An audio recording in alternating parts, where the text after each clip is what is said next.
बीडच्या मसाजोगचे सरपंच संतोष देशमुख यांच्या हत्या प्रकरणात वाल्मिक कराड आणि त्याची गँग सध्या बीडच्या कारागृहात आहे.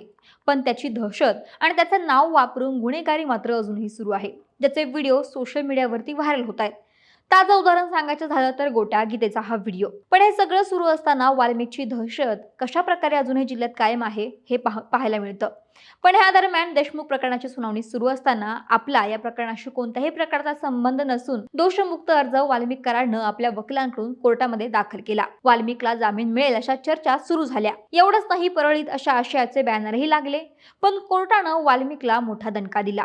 देशमुखांच्या हत्येचा मुख्य सूत्रधार असल्याचा संदर्भ देत न्यायालयानं महत्त्वाचं निरीक्षण वाल्मिक कराड संदर्भात नोंदवले. नेमकं कोर्टानं काय म्हटलंय पाहूयात व्हिडिओच्या माध्यमातून. नमस्कार, मी अक्षता आणि तुम्ही पाहताय सकाळ. सरपंच संतोष देशमुख यांच्या हत्या प्रकरणात मुख्य सूत्रधार असल्याचं याआधीही तपास यंत्रणेनं आपल्या निरीक्षणामध्ये नोंदवलं होतं. पण आता वाल्मिकला कोर्टानं दणका देत त्यावरती शिक्कामोर्तब केलाय. वाल्मिक कराडनं आपण दोषी नसल्याचा दोषमुक्तीचा अर्ज बीड न्यायालयाकडे वकिलांच्या मार्फत सादर केला होता. या अर्जावरती सुनावणी देखील पार पडली आणि निर्णय देताना न्यायालयानं काही निरीक्षणं नोंदवली.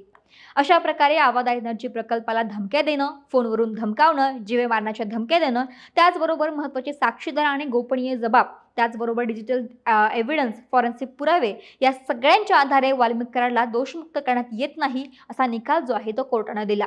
वाल्मिक कराडच्या विरोधामध्ये सबळ पुरावे असल्यामुळे त्याच्या तो सूत्रधार असल्याचं या निरीक्षणातून समोर आलं.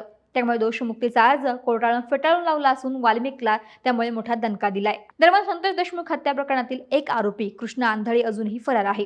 पोलीस यंत्रणा त्याला शोधण्यामध्ये अपयशी ठरल्याचं दिसून येते. त्यामुळे आता या प्रकरणामध्ये काय अपडेट्स येत आहेत हे पाहणं देखील तितकंच महत्त्वाचं ठरेल.